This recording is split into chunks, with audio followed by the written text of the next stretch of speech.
Olá, mais um Saúde é Vida começando aqui na programação da TV Câmara Campinas.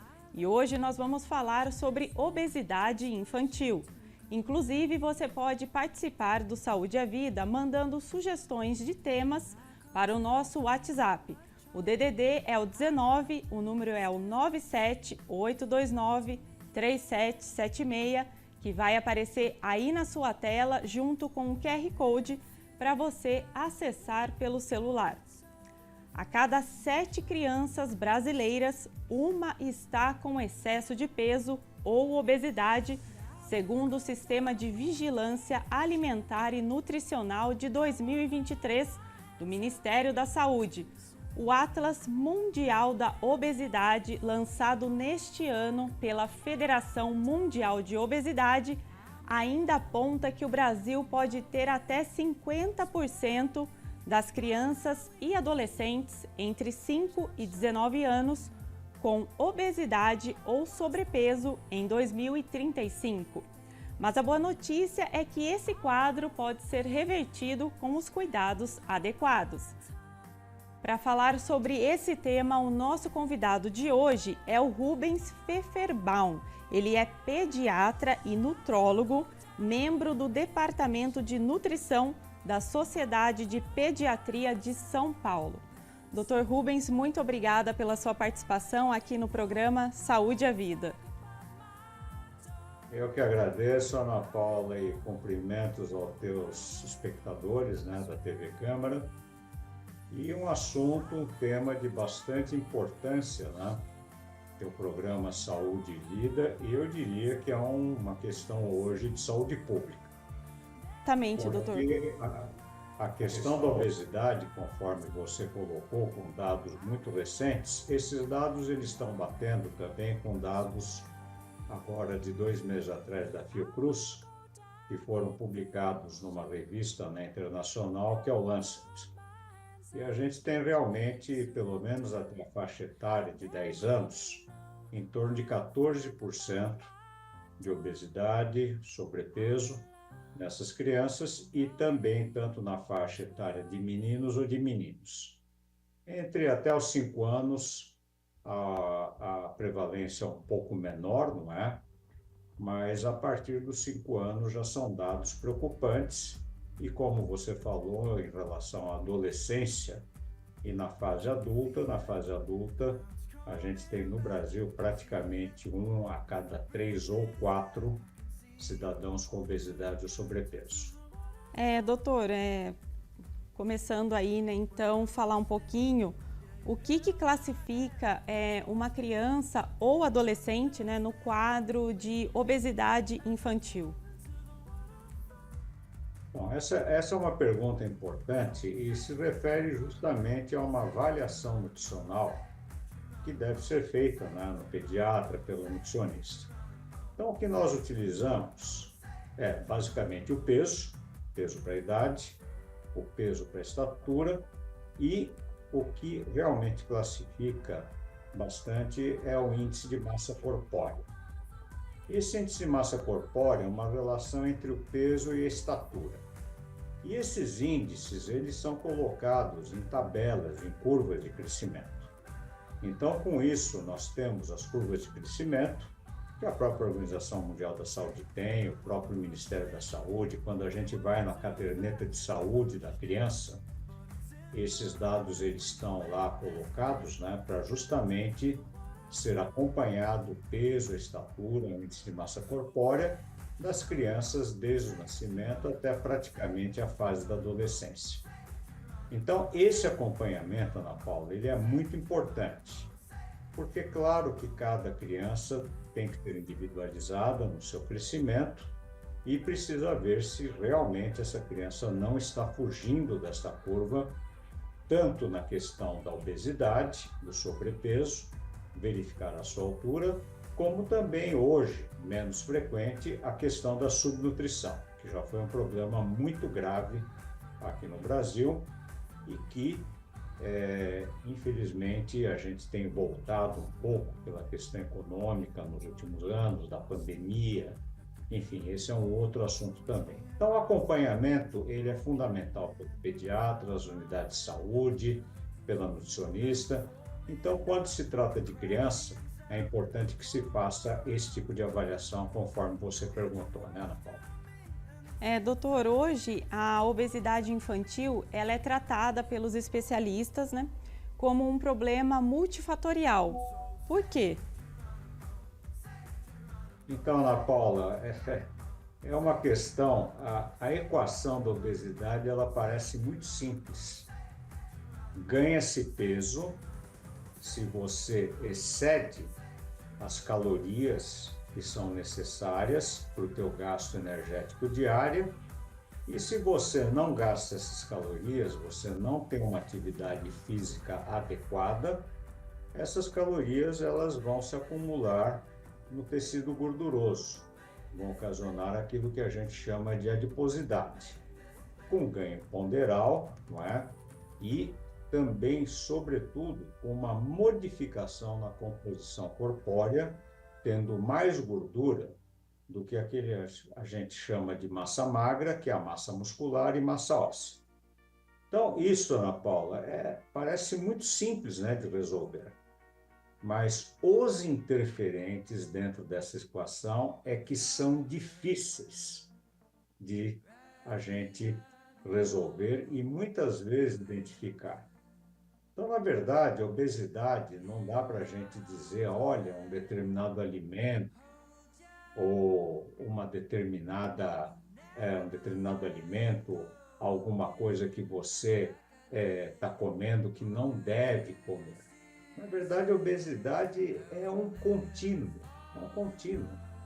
Para você ter uma ideia, desde o início da gestação, o peso materno, esse índice de massa corpórea que eu me referi, ele já é importante. Aquelas mães que já começam uma gravidez com sobrepeso, obesidade, têm um risco maior de ter crianças com maior peso de nascimento e um maior risco no futuro de ter sobrepeso, obesidade. Da mesma forma, o próprio ganho de peso durante a gestação já pode ser um indicador de obesidade futura no seu filho. E aí você tem a amamentação, você tem a alimentação complementar, que é logo que a criança começa, não é? Estar no peito e já começa a ter os alimentos. E aí, a partir de toda essa questão, você tem a alimentação, a própria alimentação em casa, como é que a cultura familiar de alimentos, não é? De ter algo mais organizado, enfim, as refeições que se está à mesa, inclusive, a cultura familiar, evitar aquilo que se chama muito hoje, já numa certa faixa etária, isso a gente vê já em crianças de muito baixa idade, que é o uso dos tais alimentos ultraprocessados. Eu prefiro até dizer, você tem alimentos industrializados, mas alimentos que você tem um valor calórico, uma densidade calórica muito alta, com muita gordura, com muito açúcar, muito sal. Então, tudo isto, você tem toda essa questão. Além do que, como eu me referi na equação, a questão da atividade física. A atividade física, hoje, infelizmente, ela é muito restringida. Quando eu era criança, eu brincava no meio da rua, aqui em São Paulo. Então, era algo que jogava futebol no meio da rua, corria, era carrinho, e puxa o carrinho para lá, e anda de bicicleta. Hoje, isso se tornou impossível, mesmo nas cidades grandes. Então, há necessidade das crianças terem uma atividade física, há uma necessidade, não é só da criança, também imitando os pais, não é?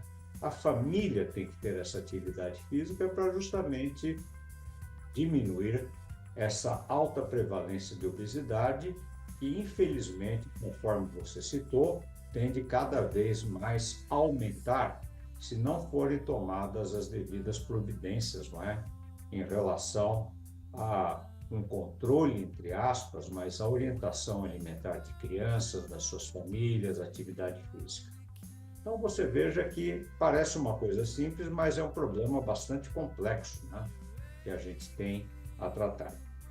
É um problema até comportamental, né, doutor? Porque envolvem muitas questões, né, além da alimentação, né? Então, esse é um aspecto muito importante, né, Ana Paula? Quando houve a epidemia do Covid, as crianças cerceadas em casa, sem atividade física, então aumentou muito o tempo da telinha, né? TV, smartphone, tablets. E isso também tem estudos que demonstram que há uma nítida correlação entre o tempo de tela e obesidade. Por quê? Não só pela falta de atividade física, mas muitas vezes a criança está ali ao lado de um saquinho de, enfim, algum que a gente chama aí de junk food, um biscoito, doce, enfim, justamente esses alimentos, né, que têm um alto valor calórico e que, na verdade, nem percebe o que está comendo. Então, vai engolindo aquilo, vai mastigando, vai engolindo. E, sem dúvida, a questão também comportamental da ansiedade que você teve durante a pandemia e hoje também, não é? Que também é uma questão, a questão comportamental, ela é extremamente importante, especialmente naqueles casos mais graves de obesidade. Agora, doutor, eu gostaria que o senhor falasse, né, para o pessoal que está em casa nos acompanhando também, quais são os riscos para a saúde da obesidade infantil? Então, isso é algo importante, né, Ana Paula? Porque a gente e a área de saúde, a própria área governamental, ela se preocupa tanto. Porque a obesidade, ela é algo assim, de que pode ocorrer doenças de uma maneira até mais silenciosa. Então, quando a gente fala, por exemplo, em algo, eu não vou dizer nem a questão estética, nem a questão de a dificuldade, às vezes, até de brincadeiras, não é? Até, infelizmente, o bullying que a gente tem na escola, essa questão comportamental, não é?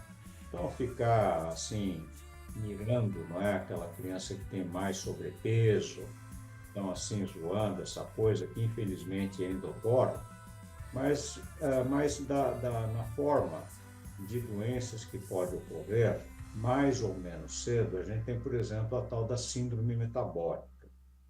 O que significa isso? Síndrome metabólica é um conjunto onde você pode ter, por exemplo, uma intolerância aos açúcares, que é a diabetes, não é? Diabetes tipo 2. Você pode ter hipertensão arterial, você pode ter acúmulo de gordura nas artérias do coração, não é? Você pode ter coronariopatia. Então, você tem alguns elementos, inclusive obesidade, pode predispor a algumas doenças, como alguns cânceres, algumas neoplasias. Não é assim, vamos assim dizer, para ficar, sabe assim, muito assustado, mas infelizmente isto, o estado nutricional, ele tem essas características porque há mudanças metabólicas, há mudanças no próprio, a gente fala muito hoje, não é tanto o genótipo, que são os genes, mas a gente fala muito as consequências na manifestação desses genes que a própria obesidade pode trazer e aparecer doenças que foram condicionadas pela obesidade. Então, esse aspecto você vê que ele é tão grave, tão importante, que se dentro de alguns anos, 20, 30 anos, nada for feito, não haverá leitos suficientes no SUS para tratar todas essas comorbidades que a obesidade pode trazer. E como foi dito aqui, a obesidade é algo que já pode começar já nos primeiros anos de vida. E por isto a importância de ter o controle, de ter a orientação adequada para a família, sua criança, e não só para a criança, mas para as famílias também, porque comumente a criança que se apresenta com excesso de peso, também alguns membros da família, né, sobretudo o pai e a mãe, também podem ter a obesidade e precisa ter uma orientação nutricional adequada e de atividade física.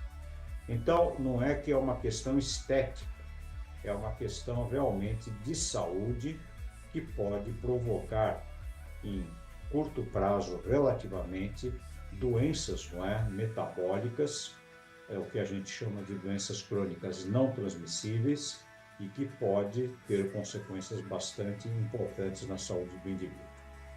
Doutor, então a obesidade infantil ela está ligada também às questões genéticas. Se o pai e a mãe também forem obesos, provavelmente o filho também vai desenvolver essa obesidade. É isso então?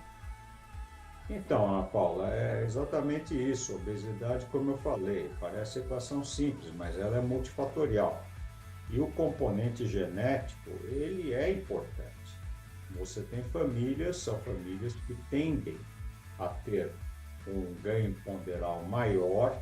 Não é que sejam famílias, não é que tenham uma doença, um hipotireoidismo, tenham um gasto energético menor, enfim, isso pode acontecer. Mas você tem essa propensão de muitas famílias. E é interessante, né, Ana Paula, que isso foi durante a evolução, vamos assim dizer, do homem, esse foi até um ganho, vamos assim dizer, para a sobrevida. Se você considerar tudo que os nossos antepassados remotos, centenas, milhares de anos passaram, não tinha o acesso fácil à alimentação. Então era necessário se movimentar muito, era necessário caçar, era necessário colher alguns elementos, né, botânicos aí, ervas, tubérculos, para que se alimentassem. E vinha um inverno rigoroso, muitas vezes, onde não havia disponibilidade. Então, o ganho de peso era, assim, era justamente para que houvesse uma proteção da sobrevida desses indivíduos, dessas famílias. É que a coisa mudou de uma tal maneira, né, com a Revolução Industrial, hoje, com acesso mais fácil à alimentação, enfim, apesar de sermos bilhões no mundo, existe um problema que é a segurança alimentar, mas o acesso ficou mais fácil e justamente a questão hoje desse processamento industrial dos alimentos, que às vezes está misturado com muitos elementos energéticos, principalmente carboidratos, né, o açúcar principalmente, e as gorduras. Isso faz com que, aliado à diminuição da atividade física, há um excesso de ingestão calórica. Doutor, eu estava estudando sobre esse nosso tema aqui de hoje e eu li que pesquisas mostram que os países mais pobres são os mais afetados pela obesidade, né? E eu queria saber, né, qual que é a visão do senhor sobre isso, né? Por que o senhor acredita que isso acontece nesses países mais pobres, né, subdesenvolvidos, como o Brasil, né, por exemplo? Então, Ana Paula, essa é uma questão extremamente importante. Quando você vê, por exemplo, escola das crianças de maior poder aquisitivo, eu tenho observado, eu levo muito meus netos na escola, eu tenho observado que são poucas as crianças que estão obesas, num extrato, vamos assim dizer, econômico mais de classe média. Mas quando você vai para as periferias das cidades, você vê aquela população, né, de menor poder aquisitivo, você vê que realmente há uma tendência de sobrepeso, obesidade. Você vê não só as crianças, mas você vê os cuidadores, os pais, não é? Os homens, as mulheres, que têm uma tendência a essa obesidade. E, na minha opinião, e na opinião dos especialistas, a questão de uma alimentação mais adequada, ela é uma alimentação, sem dúvida, mais cara, porque influi o quê? Alimentos naturais, como frutas, legumes, verduras, alguns tubérculos e cereais, inclui a questão desses alimentos mais minimamente processados, com menos gordura, menos açúcar, são famílias que têm não só o acesso aos alimentos de qualidade, mas que podem ter refeições conjuntas, um jantar pelo menos, o almoço nas grandes cidades difícil, um café da manhã mais adequado para essas crianças, que não é qualquer coisa que está dando ou não toma o café e de repente vai lá, come um salgadinho, come alguma coisa numa lanchonete da escola. Você vê que as próprias escolas, muitas delas com um período um pouco maior, um período integral, têm uma nutricionista que faz um cardápio diário, que é um cardápio mais balanceado, onde entram as frutas, verduras, legumes. Então, eu acho que um dos problemas que nós temos, e que é até interessante, a própria cesta básica do trabalhador hoje está sendo discutida pela área técnica do governo federal. Porque se você pega, por exemplo, uma cesta básica, você tem o quê? Você tem macarrão, você tem óleo, você tem açúcar, você tem farinha de trigo. Agora, cadê os outros elementos que teriam? Mas são elementos perecíveis, frutas, verduras, legumes, que o acesso a esses alimentos deveria ser mais fácil, deveria ser mais barato.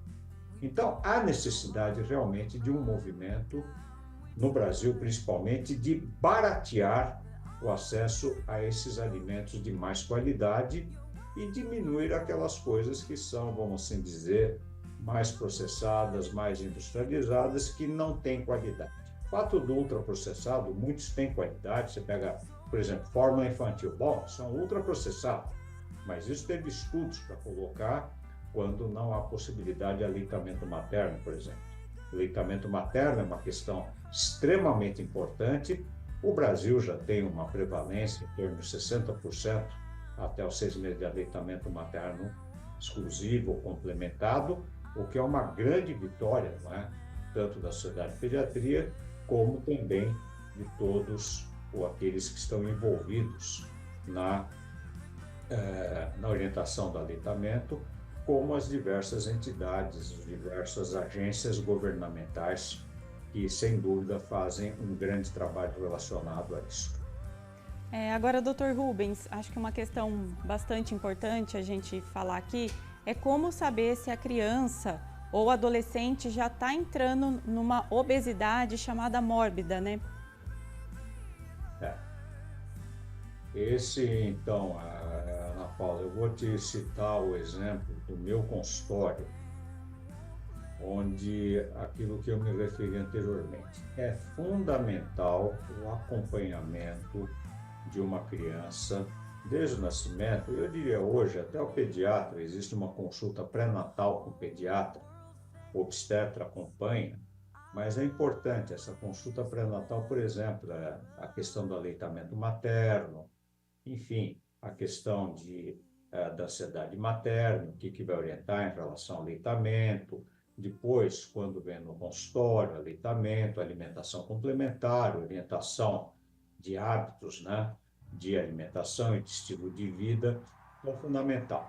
Então, por exemplo, Ana Paula, eu tenho alguns clientinhos que nós acompanhamos durante, assim, anos, não é, até a adolescência, e alguns deles estavam relativamente bem, não estavam saindo daquela tal curva, né, do crescimento, do peso, da estatura, do índice de massa corpórea, estavam adequados. Aí deixaram de vir, isso aconteceu principalmente durante a pandemia, 2 ou 3 anos, e aí, infelizmente, tivemos surpresas muito, assim, preocupantes de crianças já próximos à adolescência ou adolescências com índice de massa corpórea preocupante. Na verdade, índice de massa corpórea para adulto acima de 30, mas como a gente tem as curvas de crescimento, o índice de massa corpórea ele vai se modificando na faixa pediátrica até a adolescência. Então, extrapolando muito o peso dessas faixas. E isso realmente é preocupante, porque exige medidas, né, que a gente até alguns anos atrás não tomava. Hoje, por exemplo, você tem até medicações para crianças acima de 12 anos, que são esses tais de análogos aí a um hormônio, o GLP-1, que podem controlar um pouco mais a obesidade. Isso realmente é algo, eu diria até, a questão farmacológica era algo que a gente tinha alguns medicamentos. Hoje você tem medicações, vamos assim dizer, mais medicações que são, vamos assim dizer, mais adequadas, talvez fisiologicamente mais adequadas, mas é claro que tudo isto precisa ser avaliado por um profissional ou uma equipe multiprofissional, onde tem o pediatra, tem endocrinologista, tem a nutricionista, e pode orientar em relação a essa questão da obesidade mórbida, conforme você está falando, e que pode trazer consequências mais precoces daquilo que eu falei de síndrome metabólica, enfim, de hipertensão, muitas vezes até dificuldade da locomoção, dores articulares pelo peso dessa criança. E, infelizmente, tem aparecido alguns casos relacionados a essa questão de uma obesidade grave. Agora, doutor, vamos falar um pouquinho, né, do papel de quem cuida da criança, né? Os pais, os avós, qual que é o papel deles, né? Como que eles podem identificar esse problema e já recorrer aí buscando uma ajuda, né, uma ajuda profissional? Então, Ana Paula, é assim, a ajuda do profissional, como eu disse, toda criança precisa ter um pediatra. Um pediatra, se tem uma condição, ter um pediatra próprio, um consultório ótimo, a condição de você ter a UBS também, do sistema SUS, que também faz o acompanhamento, como eu disse para você, a própria caderneta de saúde da criança, não é? Que entregue logo após o nascimento, isso o próprio Ministério da Saúde entrega, você tem as curvas de crescimento, durante a consulta é anotado e é orientado. Agora, as famílias e a escola têm um papel fundamental. A família é assim, sem dúvida, a orientação, quando se tem um caso de obesidade infantil, a orientação não é somente para aquela criança. Na verdade, a gente procura muito o entorno familiar. Como é que está a alimentação dessa família? Como é que está? Vocês têm uma refeição, vamos assim dizer, mais adequada? Almoço, jantar, sentam-se à mesa, todos. É algo que não é uma coisa jogada na frente da televisão, come isso daqui, não comeu, dá isso daqui, dá uma bolacha, dá uma mamadeira para uma criança, às vezes de 4, 5 anos, enfim, substitui. Não pode, precisa ser a comida natural, precisa ter uma certa disciplina em relação à alimentação. Em relação à escola, a gente já teve diversos projetos, não é? Houve um projeto até do sistema Senai, Senac, junto com o governo do Estado de São Paulo, anos atrás, que era o Alimente-se Bem, que era justamente a questão nas escolas de também entender a necessidade de explicar para as crianças a necessidade de uma alimentação adequada, evitar, não é, todos esses alimentos que são obesogênicos, o excesso de refrigerante, o excesso, enfim, de bolacha, desses alimentos mais processados. E isso foi muito interessante, porque as crianças também acompanharam durante a estadia nas escolas e nos locais onde ficavam, de também o preparo dos alimentos. Então, junto ali com a merendeira, junto com a cozinha escolar, muito interessante, algumas escolas, como a horta comunitária, que também é importante, é muito interessante que seja feita. Então, a educação nutricional, ela vem, eu diria, desde o berço, desde a cultura familiar. Você tem famílias excelentes que realmente cuidam muito, estão preocupadas, né, em relação à alimentação, atividade física, estilo de vida. E, infelizmente, você tem algumas famílias que não têm essa cultura, mas precisam ser orientadas. E a criança é muito interessante porque quando tinham essas orientações, a gente acompanhou durante um ano essas escolas, diminuiu a prevalência de sobrepeso e obesidade, e a gente, tanto no início do programa como ao final, chamava os pais, os cuidadores, e no final do programa as famílias, até olha, ele virou assim, o menino virou meio chato assim, criança de 7 anos. Pô, o que está comprando tanto refrigerante? Opa, maneira aí na cerveja também, né? Não é para ficar tomando todo dia. Então você vê que a criança é um vetor também dessa cultura. Então as famílias, as escolas e a sociedade em geral precisa estar preocupado com esses aspectos, né, Ana Paula? Com certeza, doutor. Agora, para a gente encerrar o nosso bate-papo aqui, quais seriam as principais estratégias, né, se é que é possível, porque é um assunto complexo, para reverter esse quadro, né, na sociedade de obesidade infantil? Então, Ana Paula, tudo um pouquinho do que nós conversamos, do que você perguntou. Então, tudo é importante. Como eu disse, a obesidade, não dá para você chegar, olha, é um determinado alimento, você tira isso daqui. Não, não é assim. Você tem que fazer o acompanhamento desde, como eu disse, o pré-natal. Então, qual é o peso, o índice de massa corpórea que essa mãezinha que quer engravidar, ela quer? Infelizmente, 70% das gestações não são planejadas.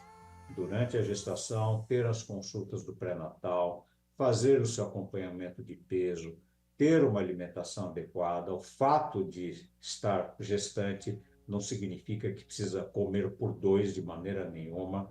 Há algumas necessidades de vitaminas, de minerais, ácido fólico, etc., que o próprio médico, posto de saúde, enfim, vai orientar.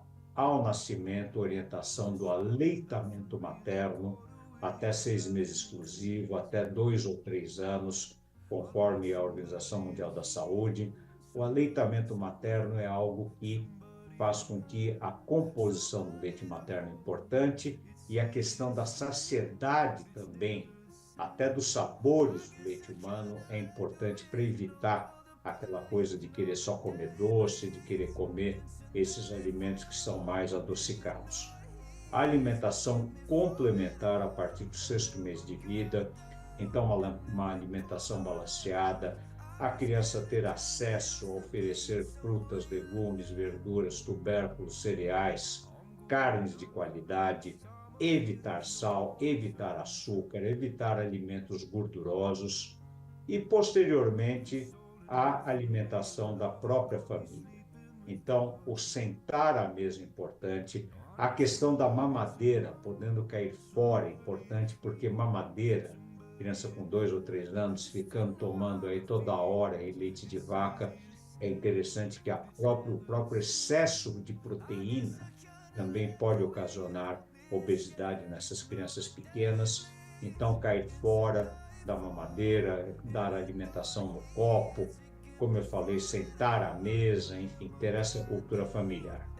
E ter na escola também a orientação, quando tem alimentação também, a merenda, a alimentação escolar. Existe um programa nacional também em relação à alimentação escolar, que são as prefeituras que fazem isso daqui, não é? Ter as hortas comunitárias, os alimentos mais frescos que a própria comunidade pode produzir e, posteriormente, também a atividade física dentro das faixas etárias possíveis. Então, crianças, o brincar é muito importante, não há necessidade de ficar jogando futebol, ficar jogando bola, mas quando tiver uma quadrinha, tiver uma oportunidade de crianças maiores, a atividade física, essa atividade lúdica é muito importante, porque também prende atenção também para bons hábitos, para estilo de vida, não é? Dessas crianças. Outra coisa importante, eu não posso deixar de falar para os adolescentes, a questão do álcool. A questão aí do álcool é uma questão que deve ser evitada, o tabagismo, que tem reduzido, né? São campanhas da própria Sociedade de Pediatria, então toda essa questão. Enfim, ter uma alimentação saudável, ter um estilo de vida saudável, mas como eu disse, a comunidade, a família, a escola, a própria comunidade é algo que precisa oferecer a essas crianças a possibilidade de uma alimentação de qualidade, o estilo de vida, uma atividade física. Sem dúvida, chegamos ao final feliz, não é? Naquelas crianças, para evitar esse problema tão grave com as suas consequências que já inicia tão precocemente. Doutor, muito obrigada pela sua participação aqui no Saúde à Vida. Eu que agradeço, Ana Paula, à disposição. A própria Sociedade Pediátrica de São Paulo tem um canal de comunicação, não é? Vocês podem acessar o www.spsp.org.br e fazer as suas questões, né, as suas dúvidas relacionadas a essa questão da obesidade, tanto do público geral, das famílias, do papai e da mamãe, como também das escolas, dos professores, enfim, a sociedade está à disposição. Eu que agradeço o convite e muito obrigado mais uma vez. Estamos encerrando mais um Saúde à Vida. Obrigada ao pessoal de casa pela companhia. Você pode conferir todos os programas no YouTube da TV Câmara Campinas e não se esqueça de nos acompanhar nas redes sociais. Até o próximo Saúde à Vida!